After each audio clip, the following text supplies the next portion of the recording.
ไทยកើតនៅពេលណាថៃកើតចេញពីសកលរតី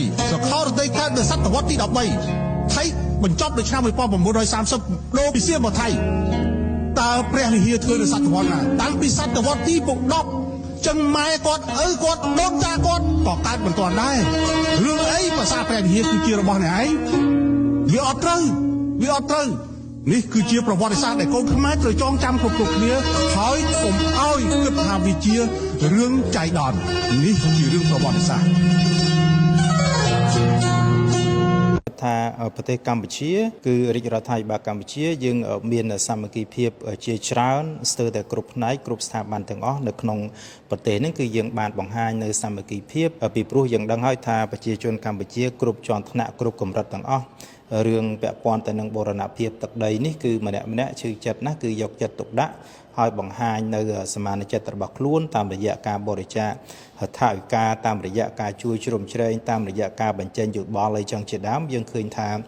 ប្រជាជនកម្ពុជាគឺបានបង្ហាញនៅសាមគ្គីភាពរួចហើយ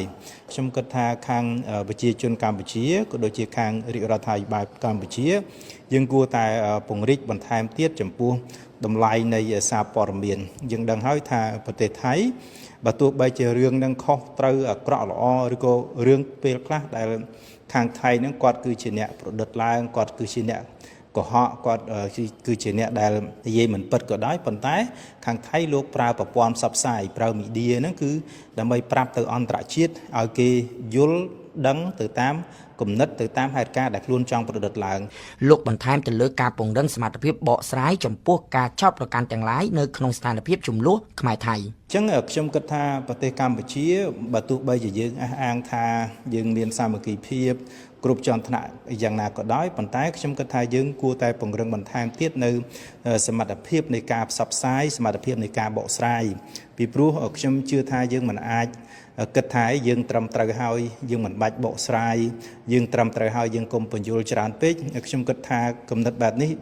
គឺជាគំនិតមួយដែលមិនត្រឹមត្រូវទេពីព្រោះ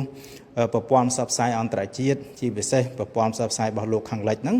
គឺគេស្រង់យកព័ត៌មានជាភាសាអង់គ្លេសដែលចេញផ្សាយដោយកាសែតថៃដោយមីឌាថៃអញ្ចឹងទេខាងប្រទេសកម្ពុជាហ្នឹងបើទោះបីជាយើងត្រូវហើយក៏ដោយ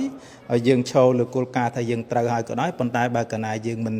បកស្រាយបើកាលណាយើងមិនបញ្យល់ឲ្យបានច្បាស់លាស់ទេនោះនឹងមានការភ័ន្តច្រឡំក្នុងចំណោមសាធារណមតិឬឆាកអន្តរជាតិអានេះគឺជាការយល់ឃើញរបស់